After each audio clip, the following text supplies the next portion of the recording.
Well, we're pleased to welcome Paria Sadighi, who is Senior Vice President and Head of Communications and Marketing at Kinetic Content, which is based in Santa Monica, California. Thank you for joining us. Give a sense of what someone in your position does. What does that mean? That's a big title. Sure. I essentially oversee all of our PR, social media, and communications campaigns across our shows and our talent. So I oversee any of our publicity campaigns, both from a personal standpoint with each of our cast members, as well as, of course, all of our producers. I interface with all of my network counterparts to make sure our messaging for our programming is in lockstep with each other. I constantly communicate with the media about upcoming shows. Really, the crux of my job is to create as much buzz around the shows that we create and we produce as possible. Because as my CEO loves to say, we can make good shows all day long, but if people don't know where to find them, what's the point really? Yeah. So say a little bit about some of the shows that you do. So the names will be familiar to many people, but then also just what a challenge that is getting the word out when there's so many different platforms, the Peacock channel and the Apple Plus and Hulu. And I mean, it goes on and on and on. Yes, it's a challenge every single day. So Kinetic has created a show for Netflix called Love is Blind, which for the first month was the #1 show globally, which was huge for us. We also have a huge staple franchise show called Married at First Sight on Lifetime. We are currently airing season 11 right now with 5 couples who essentially marry a stranger at first sight. Really, really loud concept. We also have a franchise series called Little Women. We do Little Women LA and Little Women Atlanta. We've done various other cities, but those are our 2 big staple hits. Really, it's all of the housewives, but with little people. And we've done 8 or 9 seasons of LA and 6 seasons of Atlanta. So again, huge numbers for both of those shows and a huge cult following for those series. We just did it was really great with the media. We did a show called Man versus Bear for Discovery, where we put up humans against bears in an obstacle course. Really fun to watch. Really big hit with press. Everybody in the media wanted to follow that show because they're like, what is this, a bear? And then we're looking at going into scripted soon as well. So we're creating that leg of the company, which brings on a whole new slew of challenges, because at that point you're working with actors and actresses and directors and people who usually will have their own kind of PR team. So it's just a layer of additional communication with just more people and making sure we're all spearheading the same efforts to get the show out. So you're clearly passionate about what you do. How did you discover this pathway when you were at the SOJC, and then what was your first break? So honestly, I studied broadcast media because I always wanted to be a reporter since I was a child. I wanted to work in news. And our last year in the program, we were asked to do a written report on some reporter or someone in the media. And I decided to reach out to Brian Rooney, Andy Rooney's son. And at the time, Brian had been a correspondent at ABC Network News for about 25 years.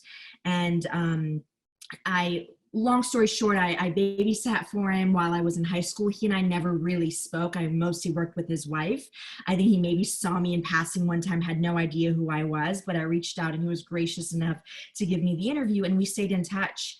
And he said to me, goes, next time you come to LA, because I'm from LA originally, I'd love to give you a tour of the newsroom. And I was like, yes, at Network News, I'd love to get a tour. And that tour wound up being an interview with the bureau chief, which we sat in a meeting, just the 2 of us, for 90 minutes. It was like this weird kind of interview, but not interview. And the bureau chief said to me, listen, I would love to offer you a desk assistant position out of college. So your spring term or your last term in college, just make sure to reach out to me and you have a job here if you want it. And I almost passed out. I just couldn't believe it, because to go from college straight into network news is it's literally like going from high school to the NFL. It was such a dream come true. And the bureau in LA is so, and he kept his word. 2 days out of college, I moved back home to LA and started at ABC, which was phenomenal. And the bureau is so small in Los Angeles, and thanks to Oregon and, you know, all of the things they teach you, how to shoot, how to produce, how to literally do everything. We managed a full newsroom while in my last year at Oregon. I was able to say to the team, hey, like, I want to go out and I want to shoot, because I loved being behind the camera, and I actually loved managing a camera and shooting and filming. And so I was being sent out, you know, kind of one-man banding these really big projects, and you go from desk assistant to assignment editor to producer in the field. So my first year at ABC, I was producing alongside Diane Sawyer and Charlie Gibson and Robin Roberts. And whenever they came to LA, we got to do, you know, 2020 shoots or Nightline shoots. It was really a fast-paced, hands-on, incredible dream come true. And then from there, my Nightline producer, about 3.5, 4 years after that, my Nightline producer kind of walked into the newsroom one night and said, I'm leaving. I'm going to be going to help a brand new production company based in Los Angeles. And we were shocked, because he was a hero at ABC. And a few weeks after that, I found an email. He was asking for my resume, and he goes, listen, there's a assistant position, a development assistant position at this company that I really think you'd be great at. And he goes, I understand that you're going to be moving backwards, because basically I was producing at this time, and now to go back to being a development assistant, something I'd never done. I didn't even really watch reality TV, but I thought, you know what? Why not? Maybe this is all happening for a reason. And I interviewed for the job, got the job, put in my 2 weeks of network, and started at Kinetic. And I've been there for 10 years now. Wow. Actually, June marked my 10-year anniversary. Yeah. So clearly you do interviews well. I mean, what are your tips about sort of just being obviously natural and enthusiastic, and, you know, what are your tips for students possibly, or people who are just graduating, about how to do that? And even now, when we're in this kind of challenge, when it's likely your interview may be the same way we're talking now over a camera, you know? Really great question. Honestly, I've always, my style, even at Oregon, I interviewed for a job at the rec center, and the rec center, the way they do interviews, or did interviews 15 years ago, was a group. So I was with 4 or 5 other kids and 4 people who were interviewing us. And, you know, we each had the same question. We each had to answer in our own style. And out of that room, when I came out, the team was really lovely. When they offered me the job, they said, you know, you were a standout. And I was so curious what made me a standout. And they basically said I was authentic. And I think there's no better way. People are such, especially in this industry, people are such a good read as to who you are. And if you walk in and you show passion and you show enthusiasm, even when I hire my department and my team, the first thing I want to hear from someone is someone who says, if I don't know the answer, I will figure it out. I will find out. I will learn. I love that hunger and that passion. I cannot stand someone who says, you know, well, I don't do well with arrogance, because I rather know what your strengths and your weaknesses are, because I can kind of at that point recognize where I need to maybe lead more and where I can let you kind of fly more.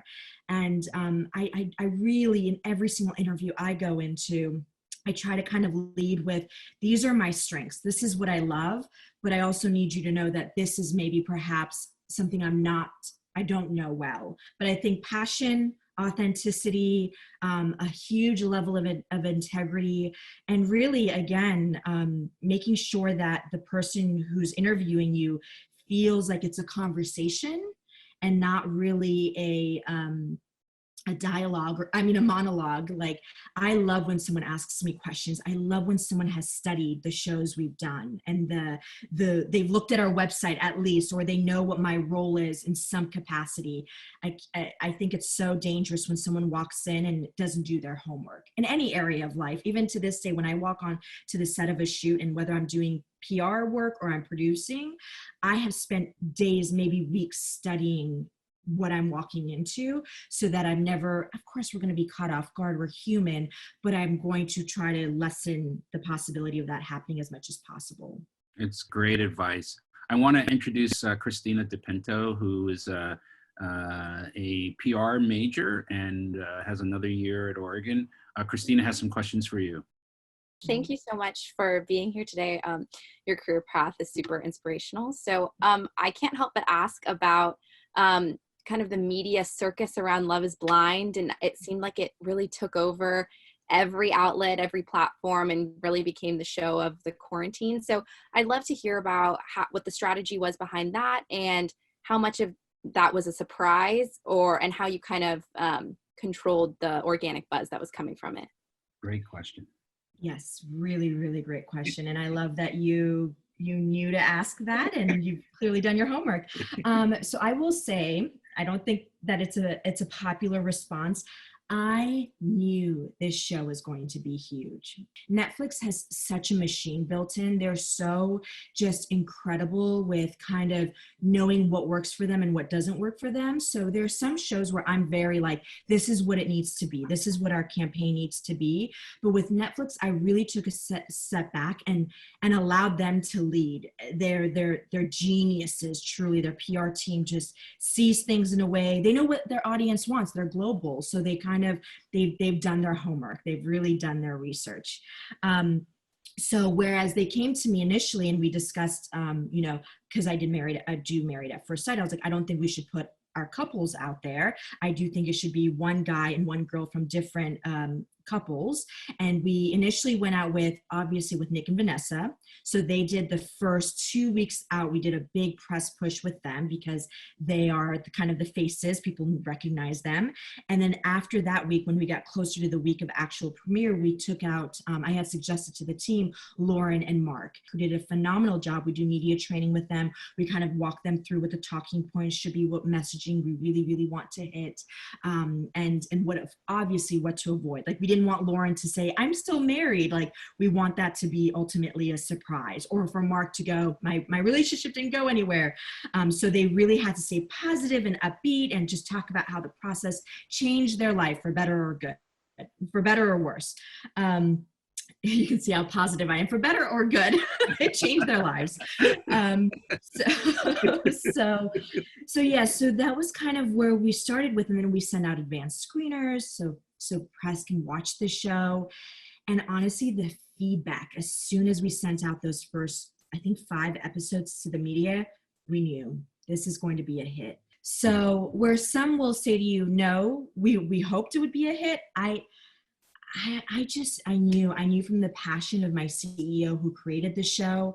I knew the love that was poured into the casting team to find the right people. I knew it when I met the cast. I knew it from the struggle we even had in post to kind of build the show out, like there was just so much love and attention and passion poured into this series that I thought, it's going to be a hit globally. It has to be a hit. And it was. It kept us busy. To this day, I'm still securing press. And that's another indicator. The fan following is huge for us, because then we know press will also be interested in the cast and in the series. I hope that answered that question. I felt like I was all great. Definitely did. I felt like everyone I knew was watching that. So you're definitely right. Just kind of wrapping up with one more question. In a really fast changing communications landscape in light of COVID, in light of, recent push for social justice, how can a new grad best prepare themselves to kind of break into the entertainment industry, or kind of just what can we bring to the table that's going to be needed in the next few years? Another really great question. It's hard for me to answer because I obviously did not. I graduated right around the time of the recession. So people were actually losing their jobs, and I was so lucky that I walked into this job. I will say, apply everywhere. Apply everywhere. Just spend as much time as possible applying. Even jobs that may feel kind of maybe beneath you. Say yes to things that scare you. Again, things that maybe don't even interest you. I've learned to love communications in a way that I never thought I would. I love being this company's biggest cheerleader. And I love being the person who cast comes to me for everything. Producers come to me for things. I know every layer of people, of departments at every network, because I work with their social media team, their talent relations team, their PR team, and I love that. So I would say apply everywhere, take interviews wherever you can. Don't stifle yourself by being picky or choosy, especially as you know right now. And bring your passion in any interview. Bring your passion. Like, I already can tell with you, I think if you walked into a room, even without maybe even saying a word to you, I would immediately, there's something, an aura about you, I would trust you. And there's something to be said about that, because let me tell you, I've interviewed people who I'm like, I don't know what you're doing in this room, like you haven't done your, they come in almost kind of like with a chip on their shoulder, or they expect something from me or from and it's like, walk in, be humble, be grateful, be passionate, be excited. Again, even with the positions that maybe you wouldn't normally apply for. And I think being well-read and kind of knowing the environment you're walking into will be so important to anyone who goes out into the world right now. I think if you're someone who doesn't know about the Black Lives Movement, or doesn't know about, one of my girlfriends is a writer at Variety, and she just did a roundtable talk about Black men in Hollywood. And I watch all of that because I want to know the trends. I want to know what's coming up, and I want to know how can we better diversify our playing field and our, departments. And in that same vein, I need to know, with COVID, what are maybe restrictions that are put in place? How can I navigate? Everything we do now is like this. All of my PR interviews with Good Morning America, the Today Show, People Magazine, everything is via Zoom. I had never heard of Zoom prior to this. I don't know how many people had known, but now I know my way around what to pitch. Like, oh, instead of pitching perhaps a segment in a studio, now I go out to them and I say to them, hey, what if one of our relationship experts took over your social media page? I'm throwing this out there, but let's say they take over your Today Show Instagram page and did a Q&A with fans about the reality of sex during COVID. So doing your homework so that when you do get the job, because by the way, Oregon alums are the best, truly. I mean, the things Oregon teaches us, when I left Oregon, my bachelor's degree was comparable to USC's master's program. The girl who was also a development assistant at the time with me at ABC, she had just gotten her master's at USC, and she's like, wait, you know how to shoot? You know how to light? I knew how to light a set with 6 people. I know how to light a green screen, which is one of the most impossible things to light. I didn't do PR, so I'm sure you can speak to all the ways they've taught you, and again, better ways they've equipped you for my role even.